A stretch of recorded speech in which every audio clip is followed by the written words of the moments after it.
Hi, Ladybugs. We're going to hold Chasey today while we read our chapter.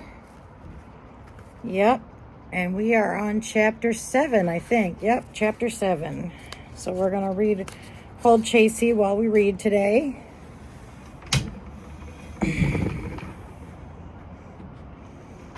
Here we go. Chapter 7 of Where the Red Fern Grows.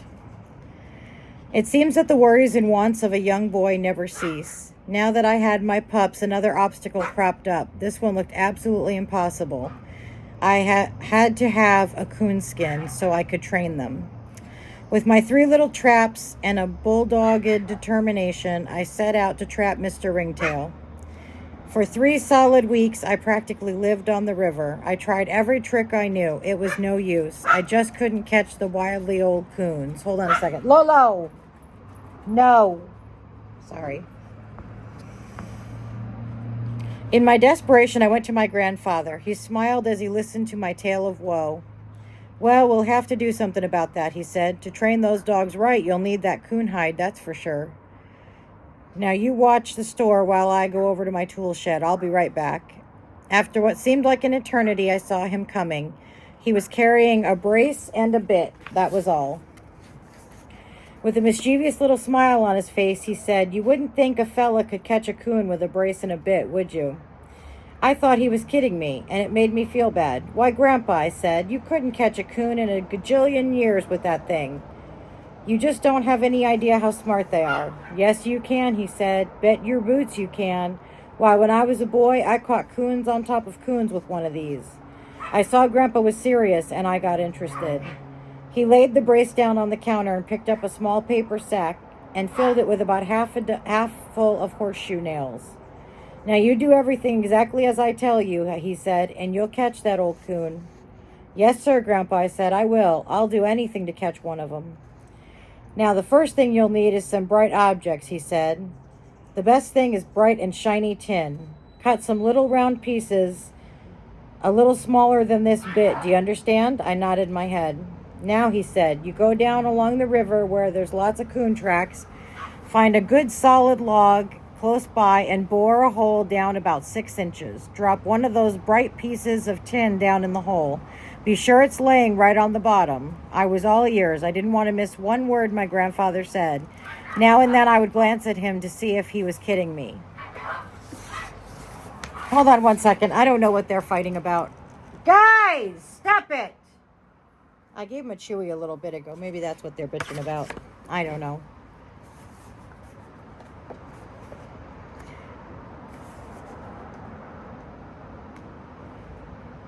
In a serious voice, he went on talking. "Now pay close attention," he said, "because this is the main part of the trap." With eyes as big as hoot owls, I looked and listened. He took 4 of the horseshoe nails from the sack. With the thumb and forefinger of his left hand, he made a small O about the size of the bit, which was 1.5 inches in diameter. "Now, we'll say this is the hole you bored in the log," he said. "About 1 inch apart, drive these nails in on a slant opposite each other." Holding one of the nails in his right hand, he showed me the right angle. "The ends of the nails will enter the hole about halfway between the top and the piece of tin," he continued. "Leave an opening between the sharp points big enough for a coon to get his paw through." He asked me if I understood. Again, I nodded my head. "Nene!" Sorry, guys. They're being horrible today. I don't know what their deal is. All right, where were we? "The ends of the nails will enter the hole about halfway between the top and the piece of tin," he continued. "Leave an opening between the sharp points big enough for a coon to get his paw through." He asked if I understood. Again, I nodded my head and moved a little closer to him. "How's that going to catch a coon, Grandpa?" I asked. "It'll catch him all right," he said, "and it won't fail. You see, a coon is a curious little animal. Anything that is bright and shiny attracts him. He'll reach in and pick it up. When his paw closes around the bright object, it balls up. And when he starts to pull it out, the sharp ends of the nails will gouge into his paw, and he's caught." He looked over at me. "Well, what do you think of it?" he asked. I closed my eyes, and in my mind I could see the funnel-like entrance of the hole, the sharp slanting points of the nails. I could see the coon reach in for the shiny piece of metal. Naturally, his paw would be much larger when closed than it was when he reached in. It would be impossible for it to pass the sharp nails. It was all looking pretty good to me, and I was on the point of saying so when it hit me. Why, all that coon would have to do is open up his paw, drop the object, and he was free. It all blew up then and there, and I just knew my grandfather was playing a joke on me. I stepped back and almost cried as I said, "Grandpa, you're kidding me. That kind of trap couldn't catch a coon. Why, all he'd have to do is open up his paw, drop the tin, and he could pull it from the hole." Grandpa started roaring with laughter. This did make me feel bad. With tears in my eyes, I started for the door. "Wait a minute," Grandpa said. "I'm not kidding you. Oh, I know I like to have my jokes, same as any man, but I meant every word I said." I turned around and looked at him. He had stopped laughing, and there was a hurt expression on his face. "I wasn't laughing at you," he said. "I was laughing more at myself than you. I just wanted to see if you were smart enough to see if there's a way the coon could free himself." "A fellow wouldn't have to be very smart to see that," I said. Grandpa started talking seriously again. "You know," he said, "a coon has more than one peculiarity about him. When I was a boy, I had a pet coon. By watching him, I saw and learned a lot of things. He had a den in an old hollow tree in front of our yard. I didn't know the number of times I'd have to climb into that tree and get my mother's scissors, needles, buttons, and a thimble from his den. Why, he'd even carry out our knives, forks, and spoons. Anything that was bright and shiny he took to his den." Grandpa stopped talking for a few minutes. I could see the faraway look in his eye. Once again, he was living in those long-ago days. "Hey, stop it!" Sorry, guys. They are just in a mood today. I waited in silence for him to go on with his story. "One of the most peculiar things about that coon," he said, "was his front feet. Once he wrapped those little paws around something, he would never let go. My mother had an old churn. It was one of those with the kind with the small hole in the lid for the dasher. When she would get through churning, she would take the dasher out to wash it. That crazy coon would climb up on top of the churn, poke his little front paw through the hole, and get a fistful of butter. The hole was small, and when he closed his paw, he couldn't get it back out. All he had to do was open it, drop the butter, and he would be free. But do you think he would? No, sir. He would carry that churn lid all over the house, squalling and growling. Why, it took everyone in the house to free him. I'd have to wrap him up in a gunny sack or an old coat and pry his claws loose from the butter. After seeing this time after time, it gave me the idea for this trap. Once he reaches in and gets hold of that tin, he's caught because he will never open his paw." With my confidence restored, it all sounded pretty good to me, and I was anxious to try out this wonderful plan. I thanked him. Taking the brace and the nails, I left the store. By the time I reached home, it was too late in the day to start making my traps. That night, I talked the idea over with Papa. "I've heard of coons being caught that way," he said, "but I never paid much attention to it. Your grandfather should know, though, for he was quite a coon hunter when he was a boy." "From what he told me," I said, "it never fails." Papa asked if I wanted him to help me make my traps. "No," I said. "I think I can do it myself." I didn't sleep too well that night. I bored holes, drove nails, and fought coons practically all night. Early the next morning, I went to the trash pile. As I stirred around in rusty old cans, I thought of another time I had searched for a can. I finally found one I wanted. It was bright and shiny. Everything was going along just fine until Mama caught me cutting circles out of tin with her scissors. I always swore she could find the biggest switches of any woman in the Ozarks. That time she overdid it. I was almost to the river before the stinging stopped. It wasn't hard to find places for my traps. All along the river, large sycamore logs lay partly submerged in the clear blue water. On one, I could see the muddy little tracks of the ringtails. I bored a hole, dropped in the piece of tin, and drove my nails. On down the river I went, making my traps. I stopped when I ran out of nails. Altogether, I had 14 traps. That night, Papa asked me how I was making out. "Oh, all right," I said. "I've got 14 of them made." He laughed and said, "Well, you can never tell. You may catch one." The next morning, I was up with the chickens. I took my pups with me as I knew I'd have a big ringtail trapped, and I wanted them to see it. I was a disappointed boy when I peeked out of the canebrake at my last trap and didn't see a coon. All the way home, I tried to figure out what I'd done wrong. I went to Papa. He put his thinking cap on and thought the situation over. "Maybe you left too much scent around when you made those traps," he said. "If you did, it'll take a while for it to go away. Now, I wouldn't get too impatient. I'm pretty sure you'll catch one sooner or later." Papa's words perked me up like the air does a deflated inner tube. He was right. I simply left too much scent around my traps. All I had to do was wait until it disappeared, and I'd have my coon hide. Morning after morning, it was the same old disappointment, no coon. When a week had gone by and still no results from my traps, I gave up. What little patience I had was completely gone. Was firmly convinced the coons didn't walk on those sycamore logs anymore, and bright shiny objects had about as much effect on them as a coonhound would. One morning, I didn't get up to run to my trap line. I stayed in bed. What was the use? It was a waste of time. When the family sat down to breakfast, my oldest sister said, "Mama, isn't Billy going to get up for breakfast?" "Why, is he in his room?" Mama said. "I didn't know. I thought he was down looking at his traps." I heard Papa say, "I'll go wake him." He came to the door and said, "You better get up, Billy. Breakfast is ready." "I don't want any breakfast," I said. "I'm not hungry."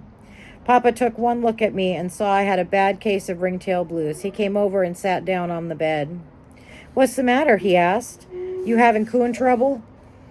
"Grandpa lied to me, Papa," I said. "I should have known better. Who ever heard of catching a coon with a brace and a bit and a few horseshoe nails?" "I wouldn't say that," Papa said. "I don't think your grandpa would deliberately lie to you. Besides, I've heard of coons being caught that way." "Well, I don't think I've done anything wrong," he said.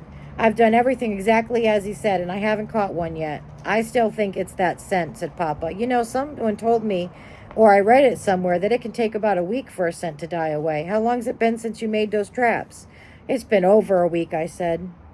"Well, the way I figure, it's about time for you to catch one. Yes, sir, I wouldn't be surprised if you came in with one any day now." After Papa left the room, I lay thinking about what he had said. Any day now. I got up and hurried into my clothes. As soon as I was finished with breakfast, I called my pups and we lit out for the river. The first trap was empty, and so was the second one. That old feeling of doubt came over me again. I thought, it's no use, I'll never catch one. And I so need the skin to train my pups. On the way to my third trap, I heard I had to walk through a thick strand of wild cane. It was tough going, and my pups started whimpering. I stopped and picked them up. "We'll be out of this in a few minutes," I said. "Then you'll be all right." I came plowing out of the matted mass and was right on the trap before I realized it. I was met by a loud squall. I was so surprised I dropped the pups. There he was, my first coon. He was humped up on the sycamore log, growling and showing his teeth. He kept jerking his front paw, which was jammed deep in the hole I had bored. He was trapped by his own curiosity. I couldn't move. I felt like my wind had been cut off. I kept hearing a noise, but I couldn't make out what it was. The movement of the boy pup shook me from my trance. The unidentifiable sound was his bawling. He was trying to climb up on the log to get to the coon. I yelled at him and darted in to get a hold of his collar. On seeing my movement, the coon let out another squall. It scared me half to death. I froze in my tracks and started yelling again at my pup. The girl pup worked around behind the coon and climbed up on the log. I screamed at her. She paid no attention to me. Digging his sharp little claws in the bark, the boy pup made it on top. He didn't hesitate. Straight down that sycamore log he charged. With teeth bared, the coon waited. When my pup was about 2 feet from him, he made a lunge. The coon just seemed to pull my pup up under his stomach and went to work, tooth and claw. The girl pup saved him. Like a cat in a corn crib, she sneaked in from behind and sank her needle-sharp teeth into the coon's back. It was too much for old Ringy. He turned the boy pup loose, turned around, and slapped her clear off the log. She came running to me, yelping her head off. I grabbed her up in my arms and looked for my boy pup. The coon had turned him loose, and he had fallen off the log. He was trying to get back to the coon. I darted in and grabbed him by the hind leg. With a pup under each arm and running as fast as I could, I lit out for the house. Coming out of the bottoms into the fresh plowed field, I set the pups down so I could get a little more speed and started yelling as soon as I came in sight of the house. Mama came flying out with my sisters right behind her. Papa was out by the barn harnessing his team. Mama yelled something that made to him about a snake. He dropped the harness and jumped over a rail fence and in a long lope started for me. Mama reached me first. She grabbed me and shouted, "Where did it bite you?" "Bite me?" I said. "Why, Mama, I'm not bit." "I've got him, Mama, I've got him." "Got what?" Mama asked. "A big coon," I said, "the biggest one in the river bottoms. He's this big, Mama." I made a circle with my arms as big as a 20-gallon keg. Mama just groaned way deep down and covered her face with her hands. Some big tears squeezed out between her fingers. In almost a whisper, I heard her say, "Thank God, I thought you were snake bitten."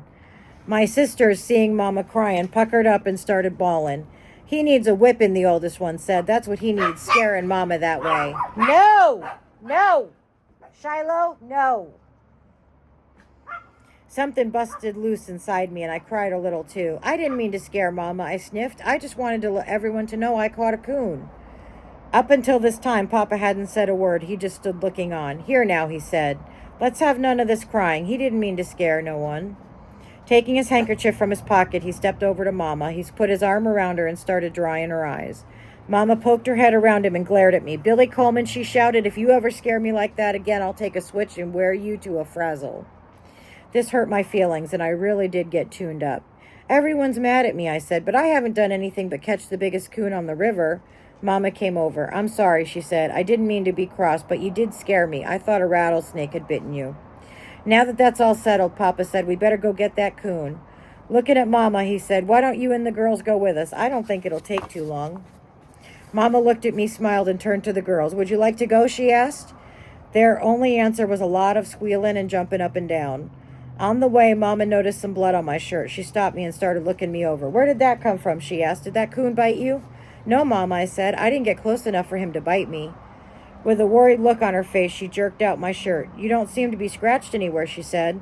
Maybe this is where it came from, Papa said. He reached down and picked up my boy pup. His little black nose was split wide open and it was bleeding. I saw a relieved look come over Mama's face. Looking at me, she started shaking her head. I don't know, she said. I just don't know. Did that coon get a hold of this pup? Papa asked. He sure did, Papa, I said. But it wasn't the coon's fault. If it hadn't been for little Ann, he'd have eaten him up. I told how my dogs had tied into the coon.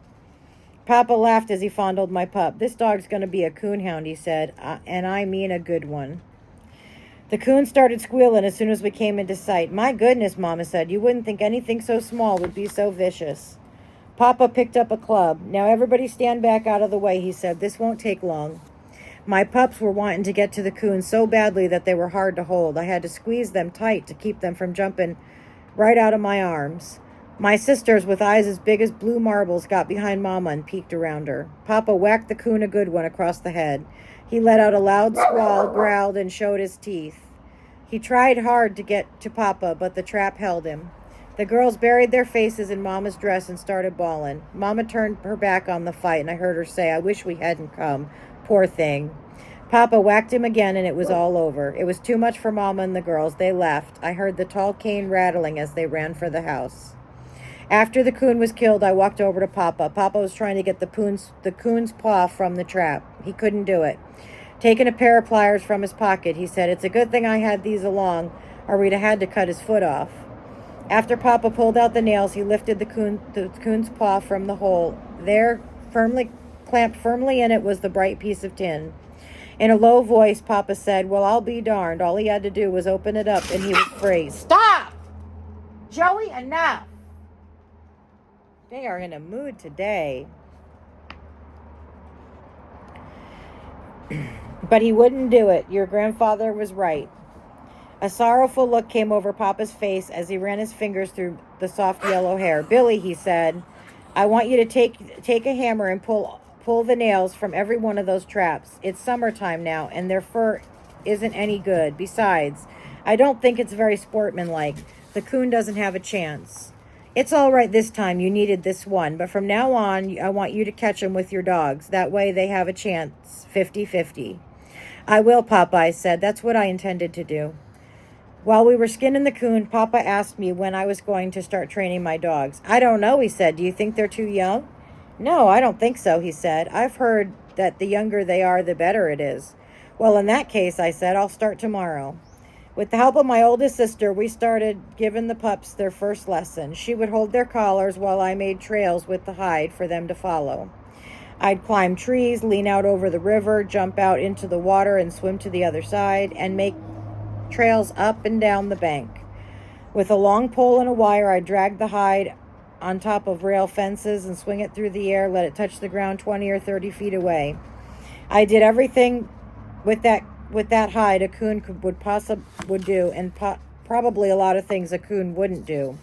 It was a beautiful sight to see my pups work those trails. At first they were awkward and didn't know what to do, but they wouldn't never quit trying. Old Dan was so eager and excited he would overrun a trail. Where it twisted and turned, he would run straight on, bawling up a storm. It didn't take him long to realize that the smart old coon didn't always run in a straight line. Little Ann never overran a trail. She would wiggle and twist, cry and whine, and pretty soon she would figure it out.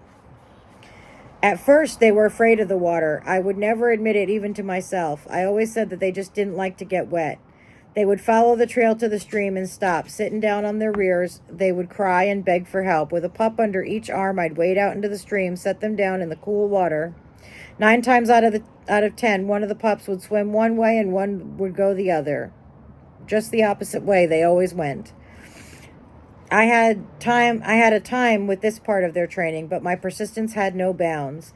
It wasn't long until they loved the water. Old Dan would jump as far out as he could, practically knock the river dry. Little Ann would ease herself in and swim like a muskrat for the opposite shore. I taught my dogs every trick I knew and any new ones I heard about. Shiloh, stop barking. There's nothing to bark at. I don't know what they're barking at. They're crazy. I taught them how to split up on a riverbank and search for the hidden trail because it was impossible to tell where a coon would come out of the water. Sometimes he might swim downstream and other times he might swim upstream. Maybe he could come back to the bank he had just left, or he would cross over to the other side. Perhaps he would stop in the middle of the stream on an old drift. Sometimes he would come out of the water by catching a dangling limb of a leaning birch and climbing up, never touching the bank. Or he could come out on the same trail he used to go in and backtrack. He would sometimes crawl up under an undetermined bank or into an old muskrat den. One of the favorite tricks of the smart old ringtail is the tree barking trick. This he accomplished by running as far up on the side of a tree, using his little stout legs for leverage, springing 20 or 30 feet away before touching the ground. Dumb hounds trail up to the tree and start bawling treed. I taught my dogs to circle for a good 100 yards to be sure he was still in the tree before bawling. In order to learn more about coon hunting, I'd hang around my grandfather's store and listen to stories told by the coon hunters. Some of the tales I heard were long and tall, but I believed them all. Hold on, sorry, I gotta readjust. My back is really aching. Look at these little tiny foots. All right.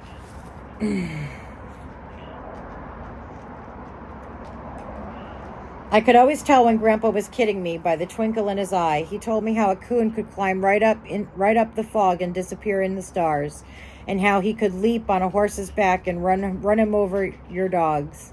I didn't care. I'm trying to... Sorry, my daughter came out to talk to me and they all went crazy. All right, where were we? Oh, yeah, his grandpa was telling him some tall tales. I didn't care, for I loved to hear the tall tales. Anything that had a coon hair in it, I completely believed. All through that summer and into the late fall, the training went on. Although I was worn down to a frazzle, I was a happy boy. I figured I was ready for the ringtails. Late one evening, tired and exhausted, I sat down by a big sycamore and called my dogs to me. It's all over, I said. There will be no more lessons. I've worked hard and I've done my best. From now on, it's all up to you. Hunting season is just a few days away and I'm going to let you rest. I want you to be in good shape the night it opens. It was wonderful indeed how I could have a heart-to-heart talk with my dogs, and they always seemed to understand. Each question I asked answered in their own doggish way. Although I could talk in my terms, they had a language of their own that was easy to understand. Sometimes I could see the answer in their eyes, and again it would be in the friendly wagging of their tails. Other times I could hear the answer in a low whine or feel it in the soft caress of a warm flicking tongue. In some way, they would always answer. All righty. Friday, we start on chapter 8. That was a good story. That was a good part of it. I don't like to hear about the animals being killed, like the coons, because hunting's not my thing. But it's okay. It's part of the story, and it's a good book, so... Little Chasey, huh? Little Chasey. These dogs are just going crazy today, huh? Here's little Chasey. Isn't she adorable? Look how pretty she is. Such a pretty baby, huh? Such a pretty baby with her little purple headband, huh? And she's got little hot air balloons on her clothes. So cute. Just adorable. Well, I'm going to let you guys run. I hope you have a good night, and I will talk to you tomorrow. Night, guys.